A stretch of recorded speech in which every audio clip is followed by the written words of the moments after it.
I see, first of all, see how they're spiraling in opposite directions? Okay? Well, that to me means electromagnetism.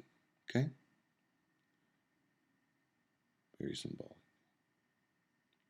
Another interesting thing that I read here is that an interesting scene of a woman in childbirth appears on the 8 coat of arms on the pedestal of the Baldracchino. So there are 8 coat of arms all around here, and they all have a woman in childbirth. What does that mean? I don't know.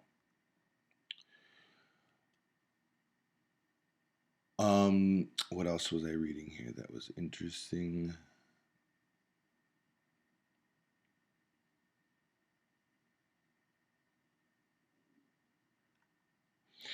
Yeah, so back to that reset theory. So here, the altar of the Confessio. So this was, according to history here, was built, was consecrated in 1594.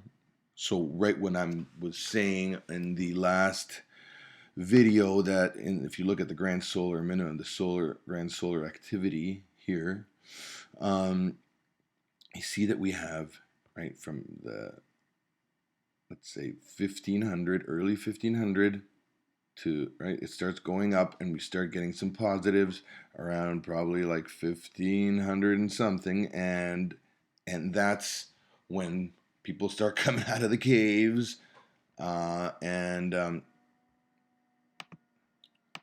and start doing things again, right? So here, with that in mind, if you look at what it says here, so this was built or consecrated on June 26, 1594. It is said on an older altar erected by Callistus II in 1123. Okay?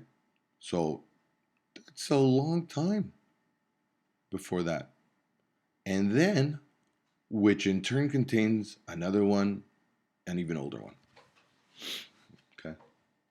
So when I read these things like this, I read resets.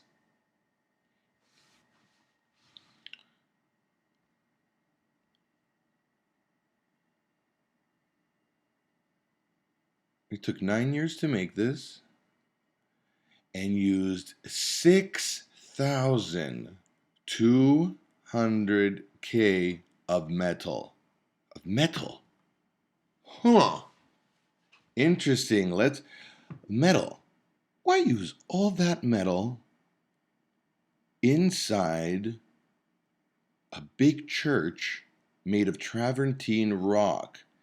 I mean, what we have to do here, people, is just start looking at what these materials are made out of and how they would relate small scale, let's say, to a microwave. Look at microwave made magnetron. This is a magnetron that's inside of your microwave, for example, and that generates that power. So let's look back here. Uses 6,200 K of metal. And from what we know, right? They would drape down here the parachet, which we saw last time here, something like this. See how you have the columns here? This is it. This is the Baldracchino, that altar there. And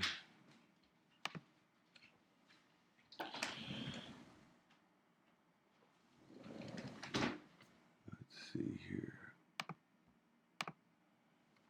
So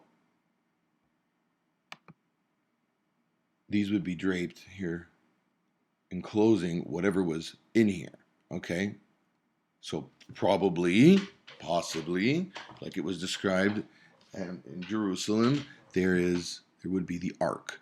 This is where you would put the large capacitor, and probably with all this metal here. I see another bulb up here. When I see these balls on top, I think made with mercury.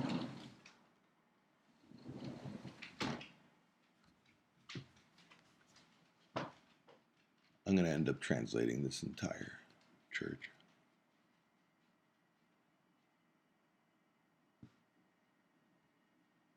Okay. What else do we have?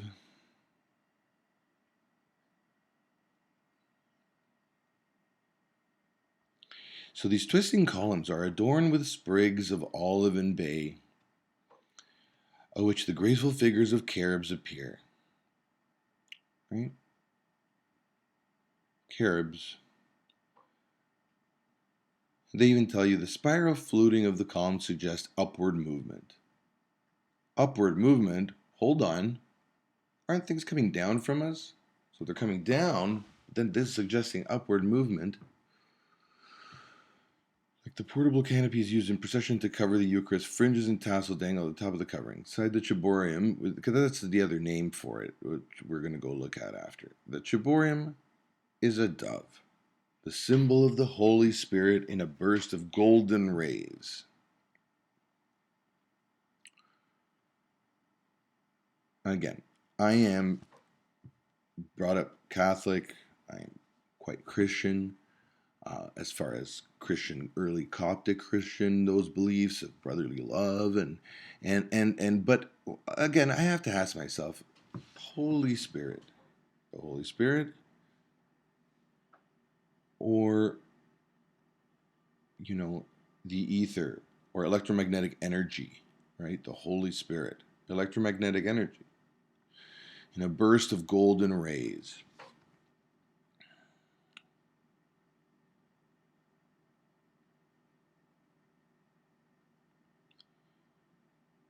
So we're going to then go and investigate. The smaller angels support the Pope's emblems, the keys, the tiara, the book, and the sword.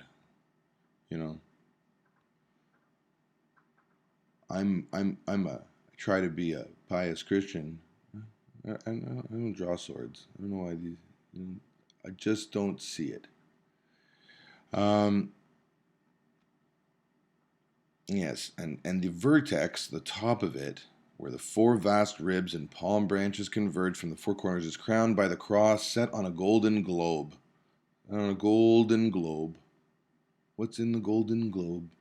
Why the golden globe? We're going to find out. We're going to find out. I'm going to do some more diving. I'll check you guys back on the next one. Subscribe. Our Hidden Past.